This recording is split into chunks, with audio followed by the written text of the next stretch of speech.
اگلا سوال یہ ہے کہ جو لوگ کرسی پر بیٹھ کر نماز پڑھتے ہیں،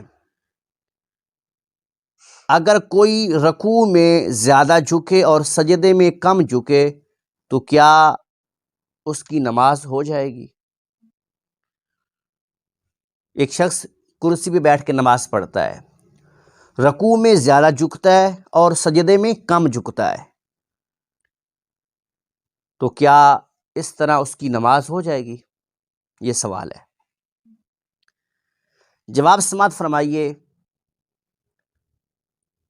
اصل مسئلے کے جواب سے پہلے تھوڑی تفصیل جان لیں۔ دو طرح کے افراد کو بیٹھ کر نماز پڑھنے کی اجازت ہے۔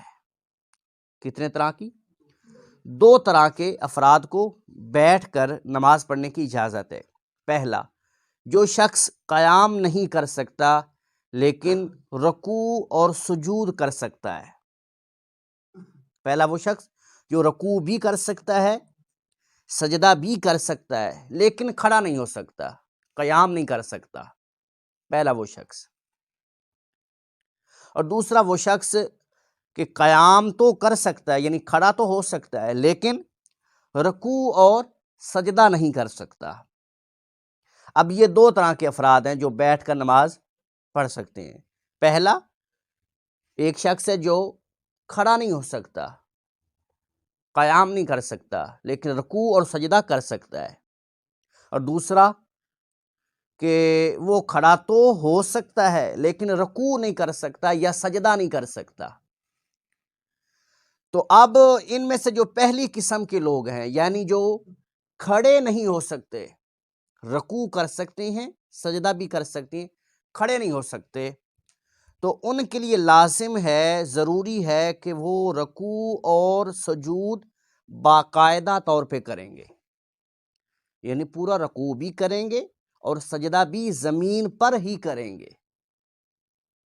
وہ اشارے سے نماز نہیں پڑھ سکتے، یعنی رکوع اور سجود کا اشارہ نہیں کر سکتا۔ وہ شخص جو کھڑا نہیں ہو سکتا، رکوع اور سجدہ کر سکتا ہے،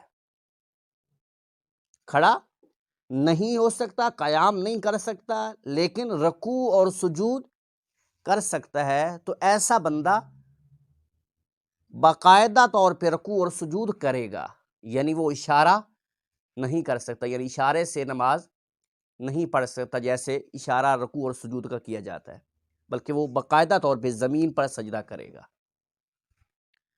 دوسرا شخص وہ ہے کہ جو رکوع یا سجود نہیں کر سکتا، اس سے کوئی مسئلہ ہے، یعنی سجدہ نہیں کر سکتا، کھڑا ہو سکتا ہے، تو ایسا شخص جو ہے وہ بیٹھے بیٹھے سر کو جھکائے گا، یعنی اشارے سے نماز پڑھے گا، رکوع کا بھی اشارہ کرے گا اور سجدے کا بھی اشارہ کرے گا، لیکن سجدے کا اشارہ رکوع سے زیادہ کرے گا، رکوع میں کم جھکے گا اور سجدے میں زیادہ جھکے گا۔ اگر کسی نے سجدے کا اشارہ کم کیا اور رکوع کا زیادہ کیا تو ایسے بندے کی بھی نماز نہیں ہوگی۔